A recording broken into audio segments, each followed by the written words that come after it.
사랑의 마음이 전염될 때 이 사람이 되게 매력적으로 보입니다. 애니메이션 좋아하시는 분들이 만약에 애니메이션에 대해서 얘기를 할 거면 제목이 10글자 넘는 애니메이션 얘기는 하지 말라고 했어요. 깨어났더니 뭐 전생이 슬라임이었던 건에 대하여 뭐 지난 편에 이어서 히덴쉐님의 저서 호감의 시작 저희가 좀 살펴보고 있는데 나만의 장르를 만드세요 라는 꼭지가 있어요. 이게 제가 보기엔 취향 얘기인 것 같거든요. 저희 채널에서도 이제 취향 얘기를 엄청 많이 하거든요. 클로버 여러분들의 취향을 찾고 개발하기 위한 그런 컨텐츠들을 은연중에 좀 많이 만들고 있는데 그래서 이제 이 내용이 좀 궁금하더라고요. 어떤 내용인지. 매력에 있어서 취향이 굉장히 중요하잖아요. 맞아요. 우리는 그 취향을 찾고 싶어 하는데 사실은 그 취향이 뾰족하지 않은 경우에는 매력으로 이어지지 않는 경우가 많습니다. 그래서 제가 지금부터 내가 무엇을 정말로 좋아하는지를 알 수 있게 하는 질문들을 우선 드려볼게요. 네. 첫 번째, 빈도였어요. 내가 대상을 위해서 얼마나 자주 시간을 투자했는가? 언제부터 좋아했는가? 가수들한테 팬들이 표현할 때도 나 당신 데뷔 초창기 아니? 언더그라운드 했을 때부터 좋아했어. 이러면 조금 더 진심이 와닿는 것처럼 저희도 이벤트 같은 거 하면은 지원 신청서에 그런 걸 많이 써주세요. 제가 되게 좋아하는 문장 중에 하나가 중학생 때부터 봤는데 군대 갔다 왔어.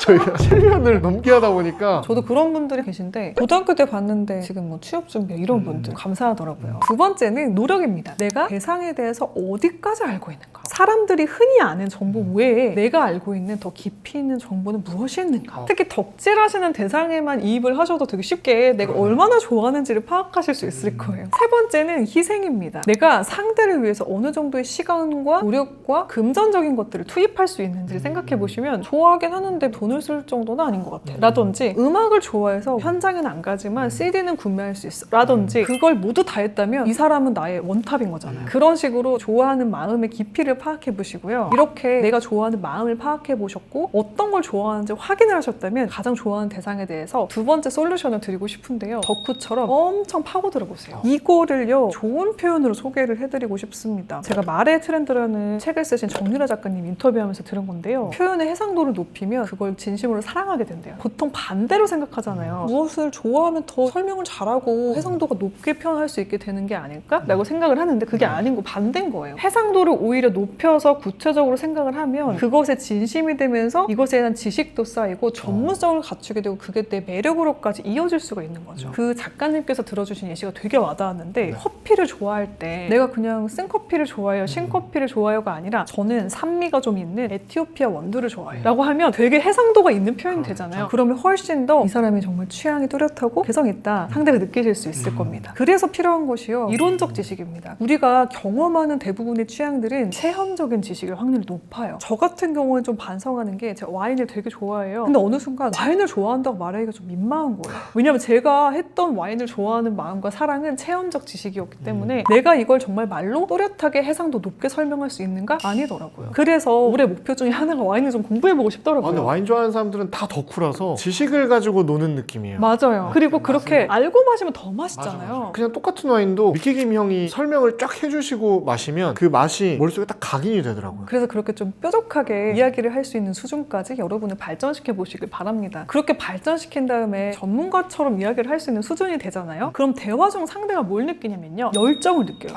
저는 그 열정과 긍정적인 에너지가 전염된다고 생각을 하는데요. 인간에게는 거울 뉴런이 있다고 하잖아요. 상대가 웃고 있으면 나도 모르게 웃는 것처럼 사랑의 마음이 전염될 때 이 사람이 되게 매력적으로 보입니다. 그래서 주의사항을 하나 소개해드려야겠죠? 상대가 원치 않는 혼자 덕질에 대한 이야기를 너무 오래 하시면 오래 반감이 되기도 합니다. 이건 주의하셔야 됩니다. 그래서 제가 지난 영상에서 애니메이션 좋아하시는 분들이 만약에 애니메이션에 대해서 얘기를 할 거면 제목이 10글자 넘는 애니메이션 얘기는 하지 말라고 했어요. 깨어났더니 뭐 전생이 슬라임이었던 건에 대하여 뭐 그래서 마지막 솔루션은요. 여러분의 이런 체험적 지식이 이론화가 되고 마지막으로 설명할 수 있어야 됩니다. 이 좋아하는 것을 말로 설명할 수 있으려면 그만큼 지식과 덕력이 깊어야겠죠? 내가 이걸 과연 알고 있는가를 스스로 한번 파악해 보시는 거예요. 제가 예전에 굉장히 현타가 왔던 순간이 있어요. 제가 학창시절부터 비틀즈의 노래 되게 좋아했거든요. 그래서 저는 비틀즈 덕후라고 얘기하고 다녔거든요. 근데 어느 순간 제가 어떤 방송사의 음악 PD 면접을 봤는데 비틀즈 문제가 나온 거예요. 거기서 비틀즈를 만든 프로듀서가 그 해에 석을하셨습니다. 그 사람에 대한 문제가 나왔는데 제가 갑자기 그분의 이름을 까먹은 거예요. 내가 좋아한다고 말할 자격이 있는가? 스스로 반성을 하고 함부로 사람들한테 나 비틀즈 덕후라고 얘기를 못 하겠어요. 그런 식으로 좀 말로 설명할 수 있는지를 스스로 확인해 보시고 개발해 보시길 바라겠습니다. 그런 상황들에서 또 메타인지가 딱 되겠네요. 그렇죠. 메타인지가 굉장히 중요하더라고요. 취향 역시 말이죠.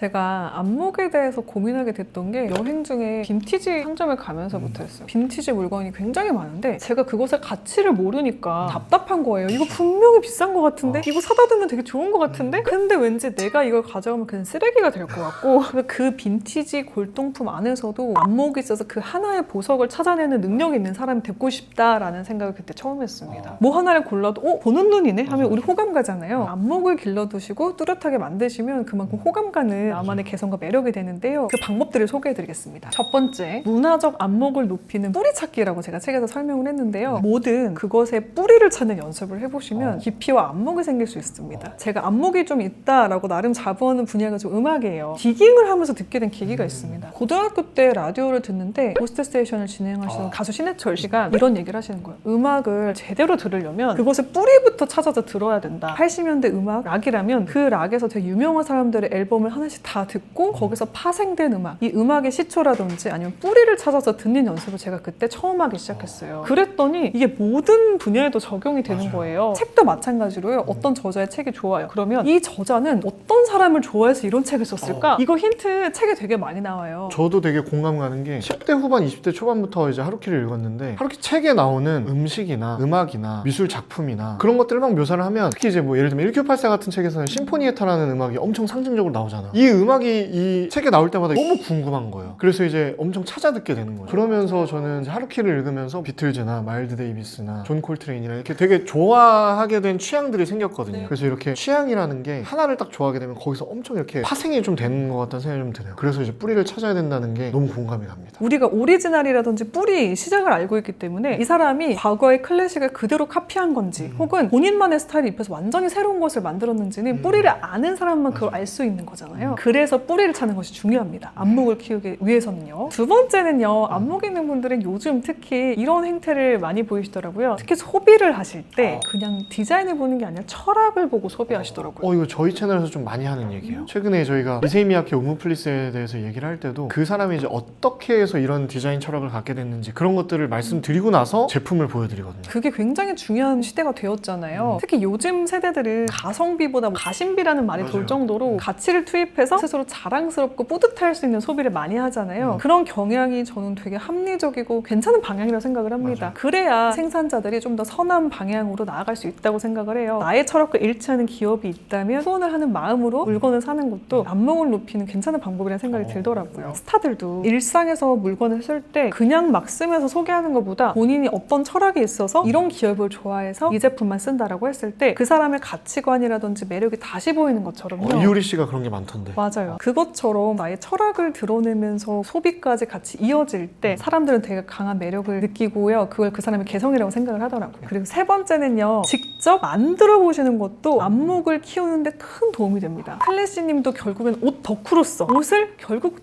제작하셨잖아요. 제작하시면서 안목이 더 뾰족해지셨다는 생각 드신 적 있으세요? 맞아요. 이제 아무래도 뭐 공장 알아보고 이 원단이 옷이 되는 과정까지를 이제 다 보니까 그리고 이제 거기에서 이제 고려해야 될 것들이 엄청나게 많더라고요. 예를 들면 이 뒤에 셔츠 같은 경우에는 밴드가 있고 없고가 이 셔츠의 깃을 세워주는데 좀 큰 역할을 하는데 입는 입장에서는 뭐 이 밴드가 있는지 없는지 모르잖아요. 근데 이제 만드는 입장에서 보니까 하나 더 원단을 덧대면은 깃이 확 서서 훨씬 더 멋져지는구나. 그러니까 이런 디테일은 만드는 사람만 알아요. 그래서 만들어 보면 이렇게 안목이 생깁니다. 좋은 옷을 고를 수 있는 눈이 그 이후로 더 강화되신 맞아. 것처럼 그 이후에 이제 셔츠 볼 때는 그 밴드를 보게 되는 거죠. 저 같은 경우에는 영화를 만들어 본 적이 있어요. 학창 시절에 영화과였기 때문에 영화를 만들고 나서 저 역시 이후에 영화를 보는 안목이 완전히 달라졌거든요. 만드는 사람의 입장에서 이걸 보니까 이 영화는 사운드가 굉장히 신경을 많이 쓴 영화구나 라든지 이 영화는 연출을 굉장히 섬세하게 잘했다 아니면 촬영을 잘했다라든지 뭔가 제작자의 사이드에서 보게 되더라고요. 그 전에는 그냥 스토리가 좋고 뭐 영상미 좋네 이렇게 단순하게 평가를 했는데 조금 더 안목이 뾰족해짐을 스스로 느낄 수 있었습니다. 영화를 만들어 본 경험, 옷을 만들어 본 경험 이런 얘기를 하는 게 많은 사람들에게 매력적으로 비춰지는 포인트인 것 같아요. 맞아요. 그 경험과 경력을 어필하기도 좋고요. 내가 이거 해봐서 아는데 이런 노하우가 있더라면 상대에게 모르는 정보를 주면 지적으로 보이기도 합니다. 정보의 비대칭이 확 커지니까. 맞아요.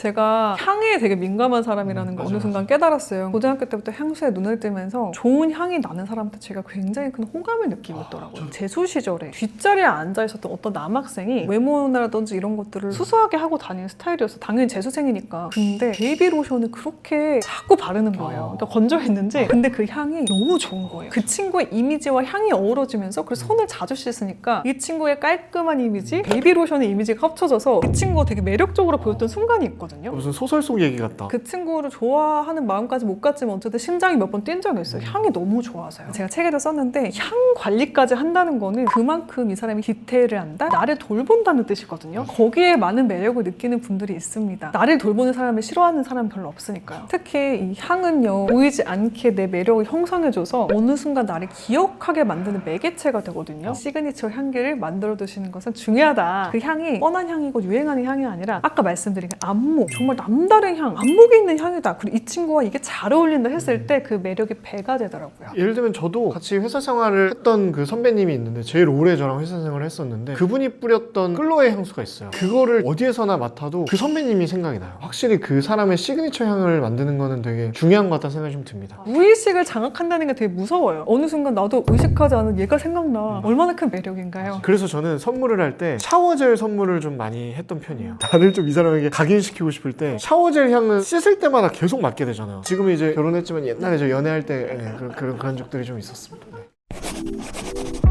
네, 지금까지 매력 있는 사람이 되는 법, 호감이 가는 사람이 되는 법을 히렌치님과 함께 진행을 해봤는데요. 책도 읽었지만 이렇게 말씀으로 들으니까 훨씬 더 이제 좀 와닿네요. 어떤 책인지 소개를 좀 해주실 수 있나요? 제가 라디오 PD를 할 때 재미있는 경험을 한 적이 있어요. 스타 100팀을 2년 동안 매주 다른 라인업의 사람들을 만났거든요. 아이돌 가수분들. 보통 우리 연예인이면 다 외모가 출중해서 매력적인 거 아니야? 라고 했는데 아닌 분들이 계시더라고요. 그러니까 외모와 상관없이 사람의 마음을 확 끄는 매력을 가지신 분들을 보고 제가 그분들의 매력을 기록하고 고민해보게 되었어요. 그게 제가 매력에 대해서 고민했던 시초가 되었는데요. 이런 분들의 특징이 외모 상관없이도 사람의 마음을 사로잡을 줄 알았다는 겁니다. 그런 특징들과 매력의 법칙들을 제가 연구한 것들을 이 호감의 시작이라는 책에 담았고요. 제일 강조하고 싶은 이야기는 외모도 굉장히 중요하지만 외모와 내면을 같이 가꾸는 사람의 매력은 벗어날 수가 없습니다. 맞아요. 이 내면의 가치를 가꾸고 더 예쁘게 만들고 싶은 분들께 호감의 시작을 추천해드리고 싶네요. 저희가 말씀드린 내용 이외에도 더 이제 궁금하시다면 이제 호감의 시작을 읽어보시기를 정말 추천드리고요. 다음 영상에서 찾아뵙도록 하겠습니다. Always